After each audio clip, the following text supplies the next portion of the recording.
Fellow Africans, happy and prosperous new year to you. Have you ever wondered why governments of the developed world invest huge sums of dollars in media outlets to reach citizens of underdeveloped nations? Have you ever thought about that? For example, the British government spends 600 million euros annually on the BBC World Service, with a weekly audience of not less than 96 million people in Africa. That's a lot of number. You see, there is a battle for our mind out there. Hence the media investments by Western powers. A battle to condition the mind of Africans for strategic purposes. Steve Biko once said that the most powerful weapon in the hands of the oppressor is the mind of the oppressed. And I agree. In the words of George Orwell, the most effective way to destroy a people is to deny and destroy their own understanding of their history. Fellow Africans, as at this first day of the year 2021, the darkest thing about Africa is not a caricature image and misinformation out there. No. Or the state of the continent as we know it today, but the ignorance of Africans, of who and what Africa is. The minefields navigated so far, conspiracies survived, and the formidable obstacles ahead of us. That's the problem. So, fellow Africa, my question to you this hour, and in this new year, is this: how much do you know of your Africa? You see, for centuries, strategies have been deployed to manipulate and brainwash Africans, corrupt our understanding of ourselves, our reality, and the world, and implant in us a flawed notion of inferiority and little value adding in the world. Believe me or not, one of those strategies is the use of world map. Yes, world map, to create a visual illusion of a small, intellectually, politically, and economically insignificant Africa. But is that really true? Now, here are the facts. Africa has a total area space larger than all of Europe, China, and the United States of America combined. Yes, it is 3 times the area of China, 3 times the area of Europe, 3 times the area of United States of America. Meaning, you can transplant China, Europe, and United States, and several other countries on the Africa continent, and they will fit neatly. Africa is 30.5 million square kilometers and a youthful population of 1.3 billion inhabitants. China is 9.6 million square kilometers and 1.4 billion inhabitants. India has a total space of 3.3 million square kilometers and 1.4 billion inhabitants. Now, yet, Africa is projected as overpopulated, and pressure mounts on Africans and their leaders to depopulate. Why? Why? Now, please note, Africa is home to 60% of the world's arable land, 90% of raw material reserve, 40% of gold reserve, 33% of diamond reserve, 95% of platinum reserve, and holds the largest bauxite reserves in the world. Of course, in addition to manganese, woods, uranium, crude oil, and others.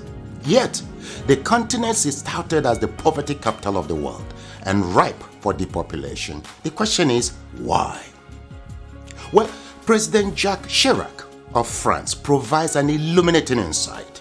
He said, "We bled Africa for 4.5 centuries. We looted their raw materials, then we told lies that the Africans are good for nothing. In the name of religion, we destroyed their culture. And after being made rich at their expense, we now steal their brains through miseducation and propaganda to prevent them from enacting black retribution against us," unquote. Well, put simply, for over 4 centuries, Africa is not in control of its resources. Look, a 2016 study of Africa by the NGO called War on Want reveals that 101 companies, mostly British, control $305 billion worth of platinum, $276 billion worth of oil, and $216 billion worth of coal at 2016 market prices. Yes, they own mines or mineral licenses in 37 African countries and control vast swaths of Africa's land, 4 times the size of the United Kingdom. Now look, Africa subsidizes the rest of the world by $32 billion annually.